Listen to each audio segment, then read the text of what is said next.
All right, welcome out everybody. Sunday, May 12th. It's about 4 p.m. Pacific Standard Time, and the futures market have just opened. So let's dive into our market bias update report for the trading week ahead. Starting out, we are looking at a weekly chart of the S&P 500 futures slash ES. And I want to start on the weekly here because I think it is really telling the story in the market. So if we look back previous time that we had rolled over and actually entered a bear market, we had tested down to the 50, broken all of our moving averages, and just could not reclaim that 20-period moving average. This time, the dip that we had on the daily was threatening. It broke a bunch of our moving averages and was not looking good, especially on the retest here underneath the 50, confirming that as resistance. But we have reclaimed that a lot of the issues that were plaguing the market previously, especially due to inflationary concerns and what the Fed was going to do, that has all been wrapped up because the Federal Reserve meeting came out and drove the market higher. The market liked some of the inflationary data coming in a little bit worse than expected, and unemployment coming in a little worse than expected, because in this world, bad news is good news, and the market is still looking for reasons for the Federal Reserve to come to the market's aid and cut rates and make it easier for companies to borrow money to then reinvest into their growth. So again, bouncing back out to the weekly chart, this is just a standard bullish retracement. We came in, we found our support on the rising 20-period moving average. It held. We have now regained the 9-period moving average, and we are looking to try to push back to 5,300. In my mind, it should be pretty much a fairly consistent market back up to about 53. If we can get back out above our all-time high here, I would not be surprised to see us catch the rising 9 EMA and ride that thing higher, probably up to somewhere around 54.5 to 5,500, somewhere in there. So that's kind of where I'm targeting for the next leg of this market. That said, I would absolutely love to see us go sideways here. You hear me say that a lot because I do not like chasing, especially when we have bounced and gone up high. I mean, we rocked about 4.5% this last week, and on deteriorating economic news. So I never like to chase that. So ideally, I would love some kind of a high base here where we just consolidate for a few days and then trigger out above 52.50. Would really like that. Other formation I'm looking for is potentially a slight pullback back into the rising 9 and then confirming that as support and moving higher from there. But either way, you have to be looking at the current market conditions as bullish and leaning towards the upside once again, because we have on longer time frame charts regained our momentum and our footing, and we now have our moving averages acting as support underneath.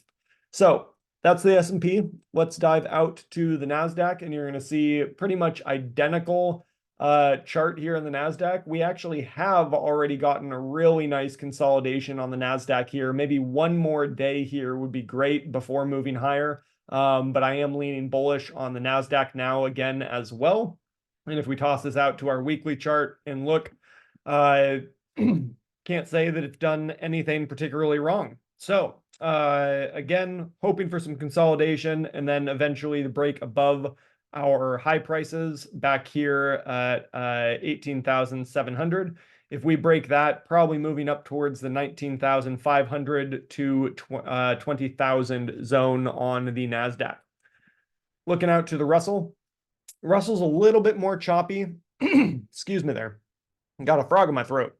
Russell's a little bit more choppy, but again, it has reclaimed its moving averages on the weekly chart. It is trying to regain some steam to the upside, so it hasn't necessarily done anything wrong on these time frames.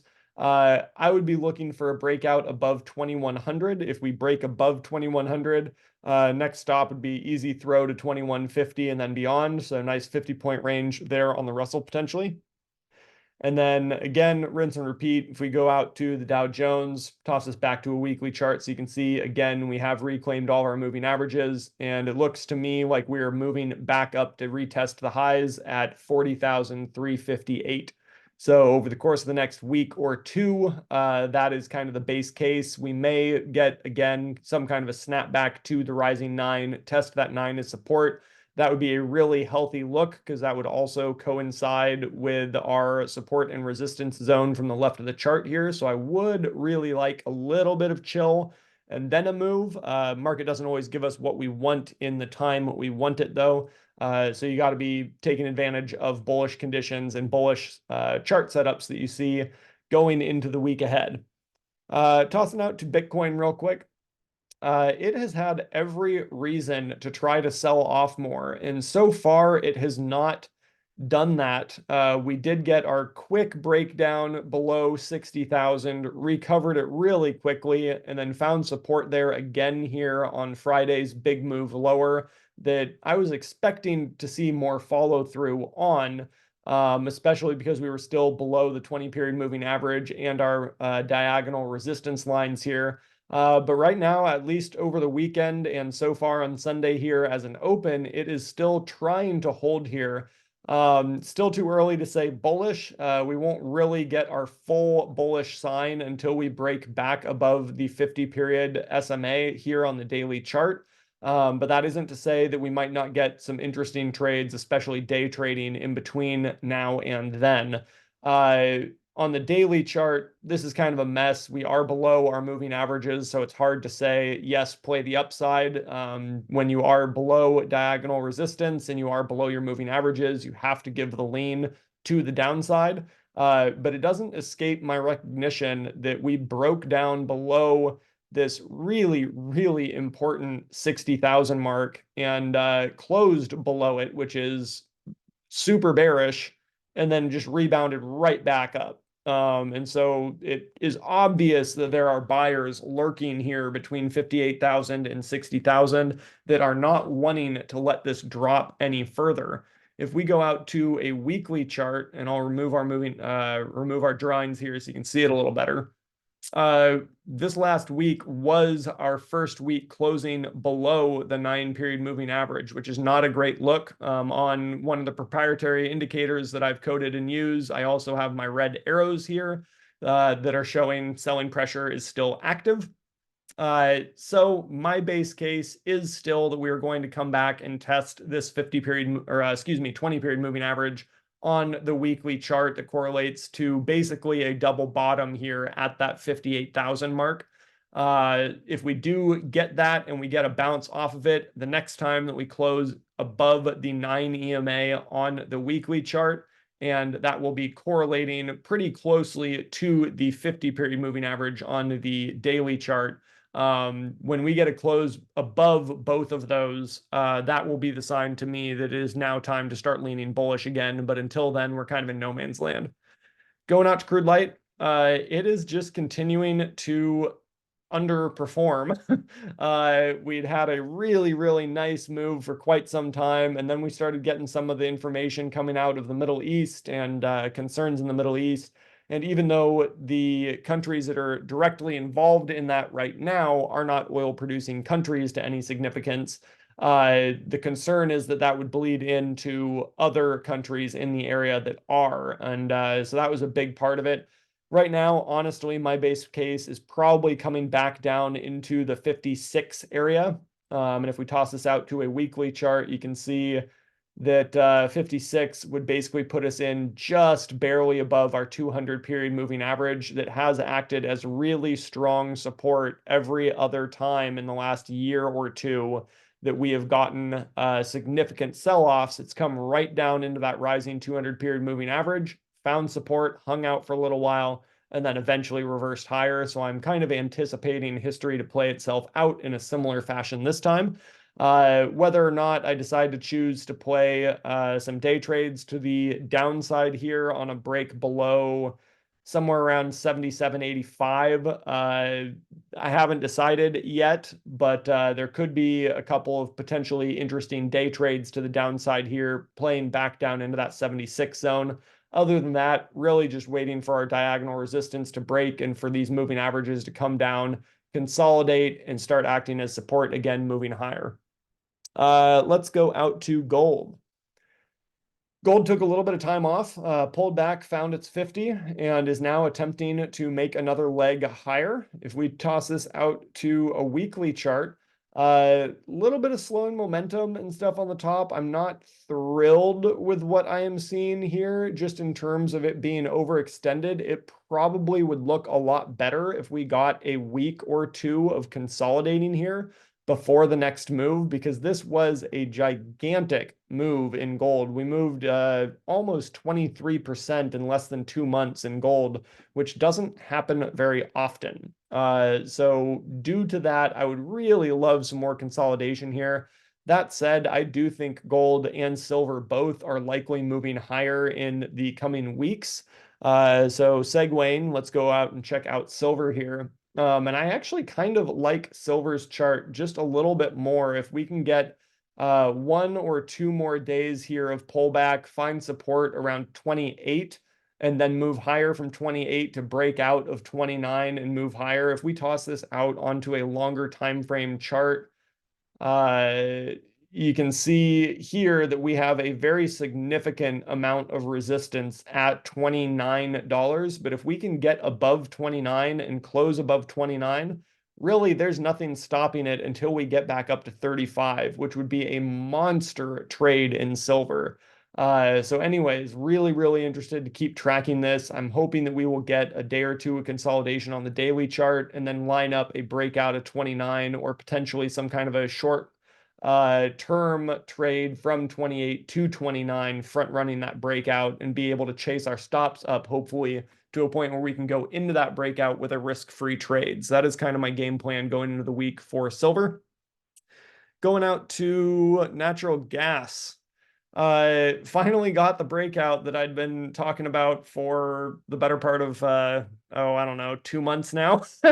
And I missed it because I was paying attention to other things in the market. But this was our little breakout attempt, closed above here, snapped back, tried one more time, and we did get a really nice run on that. But I'm not seeing a really great trade here. Natural gas tends to be a very hard instrument to try to trade for short term. But I am interested in terms of longer term prices down here at this level, just because it's a commodity that people need and rely on. And I think it has gotten way overdone to the downside.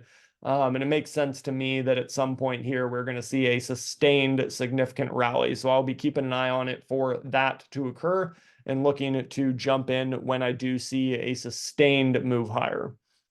Going out to our US dollar to wrap up here. We did break below our consolidation zone here. We're actually in the process of trying to test that right now. Ideally, we would like to see this roll over and drop back down towards the 50 period. If that does occur, if we break below 2867 on UUP, that should support US equities moving higher over the next week or two. So that is what I'm going to be looking at. If we do end up moving higher and we come back up into the 29 level and start threatening a breakout again, that would not be a great look. So keep an eye on UUP to figure out if it is going to help aid the market or if it's going to cause a little bit more pressure to the market. Finally, last but not least, let's go out and look at our heat map real quick. You can see a lot of green coming back into the market. This was a 1 week performance. So this is looking at the overall week from last week's trading. Lots of green scattered along pretty much everywhere except for poor Disney and poor Tesla. They are both continuing to struggle here a little bit, but everywhere else saw a really good recovery. So looking for that to continue in the week ahead. And then also, while we're here, if we go out, we can toss this out to, need to move my video real quick, to earnings dates. Here we go. And the ones that are in pink are going to be companies that still need to report for the current earnings season. Everything else that is in green or some shade of green has already reported. So you can see that we still have a decent amount of semiconductors with CRM, Intuit, AMAT, NVIDIA. Those kinds of companies still need to report here. They'll be coming up in a couple of weeks. And then Walmart coming in this week, Costco at the end of the month. So just a handful of companies still looking to report in the next 2 weeks here to wrap up earnings season. Last but not least, looking at our economic data for the week ahead, decent amount of information coming in. It's going to be important to check out this PPI data. The Fed Chair Jay Powell speaking on Tuesday, core CPI and retail sales on Wednesday, and then unemployment claims on Thursday. I'm going to be particularly interested in unemployment claims this time because I was not expecting that to have as big of an impact in the market last week as it did.